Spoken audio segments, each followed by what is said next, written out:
तो दोस्तों हुआ ये कि मोदी जी ने डुबकी तो लगाई थी लक्षद्वीप में और डूब गया है मालदीव। इसीलिए तो हम कहते हैं वाह मोदी जी वाह वाह। मालदीव के 3 छपरी नेता तो भारत और मोदी जी को उल्टा सीधा बोलकर निपट गए, निकल गए, मगर उसके बाद जो रायता फैला है उसे समेटने में मालदीव सरकार के हाथ पांव फूले हुए हैं। 5 लाख मालदीव की आबादी है और 10 लाख हिंदुस्तानी अब तक #बॉयकॉट मालदीव ट्रेंड करवा चुके हैं।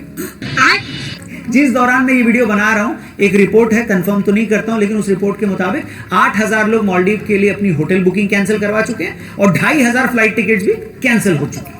इस बीच जो लोग ऋषिकेश भी यूपी रोडवेज की बस पर लटक कर जाते थे, उन्होंने भी इस मौके का फायदा उठाकर फेसबुक पर ऐलान कर दिया है कि उन्होंने भी अपना मालदीव का ट्रिप कैंसिल कर दिया है। अब आए ना लाइन पे। कुल मिलाकर आलम यह है कि सचिन तेंदुलकर से लेकर सलमान खान तक, अक्षय कुमार से लेकर श्रद्धा कपूर तक, हार्दिक पांड्या से लेकर जॉन अब्राहम तक, क्रिकेट और बॉलीवुड की तमाम हस्तियों ने खुलकर लक्षद्वीप के सपोर्ट में वो लोग आए हैं। ताज ग्रुप जल्द ही वहां पर 2 वर्ल्ड क्लास होटल बनाने वाला है। लक्षद्वीप के एयरपोर्ट का भी जल्द ही कायाकल्प होने वाला है। मगर सवाल यह है कि मालदीव और भारत के बीच यह कलेश आखिर मचा ही क्यों? आखिर क्यों एशिया का सबसे छोटा देश भारत के खिलाफ उड़ता तीर ले रहा है?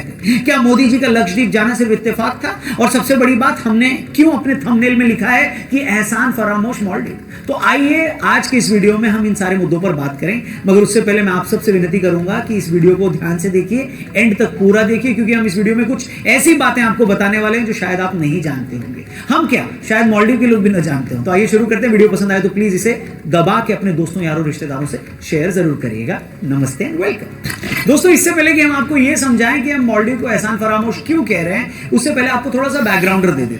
हुआ ये कि आज से तकरीबन 2 महीने पहले 17 नवंबर 2023 को मोहम्मद मोइजू मालदीव के 8वें राष्ट्रपति थे। मोइजू की पीपल नेशनल कांग्रेस ने अपना पूरा इलेक्शन भारत विरोध सेंटीमेंट पर लड़ा था। मालदीव और भारत के रिश्ते हमेशा से बड़े अच्छे रहे। मालदीव के पिछले राष्ट्रपति इब्राहिम मोहम्मद साली भी भारत के सपोर्टर थे, मगर मोइजू की पीपल नेशनल कांग्रेस पिछले काफी टाइम से मालदीव में भारत के खिलाफ माहौल बना रही थी। मोइजू ने अपने इलेक्शन कैंपेन तक में यह बोला था कि अगर वो प्रेसिडेंट बने तो मालदीव में मौजूद भारतीय सैनिकों को देश से बाहर निकाल देंगे।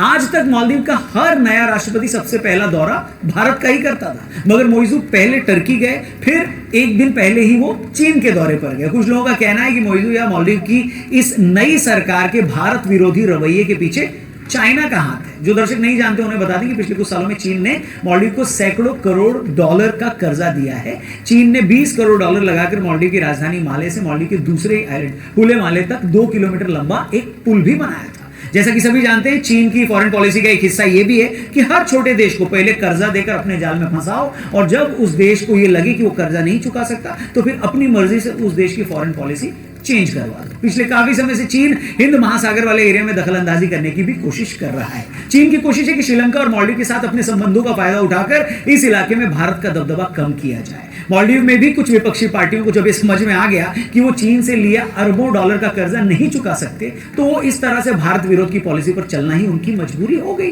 मालदीव के मौजूदा राष्ट्रपति मोइजू और इन्हीं की पार्टी के पूर्व नेता अब्दुल्ला यामीन, जिन्हें भ्रष्टाचार के मामले में दोषी साबित होने पर 11 साल की सजा मिली थी, वो भी भारत के खिलाफ इसी तरह का जहर। ब्लाइंड गर्ल्स के लाइफ में काफी चलो यहाँ पे देखो बी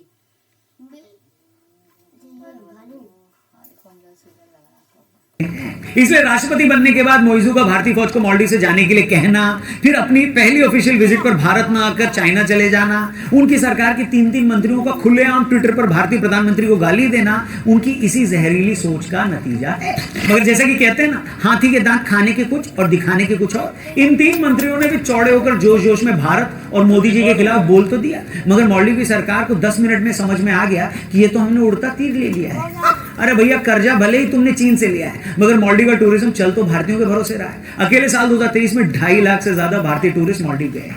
हर साल मालदीव आने वाले टूरिस्टों में सबसे ज्यादा टूरिस्ट भी भारतीय ही होते हैं। यहां तक कि मालदीव देश भी भारत से गए डॉक्टरों और टीचर्स के भरोसे चल रहा है। वहां पर भारत की मदद से करोड़ों डॉलर की योजनाएं चल रही है। भारत सरकार ने 2 साल पहले मालदीव के 61 द्वीपों के लिए फिटनेस इक्विपमेंट भी दिए। कोविड के टाइम पर जब टूरिज्म बंद हो गया तो मालदीव के बुरे हालात थे, तब भारत ने 25 करोड़ डॉलर की उनको मदद की थी। और तो छोड़ो, अभी 5 जनवरी को ही वहां के एक प्लांट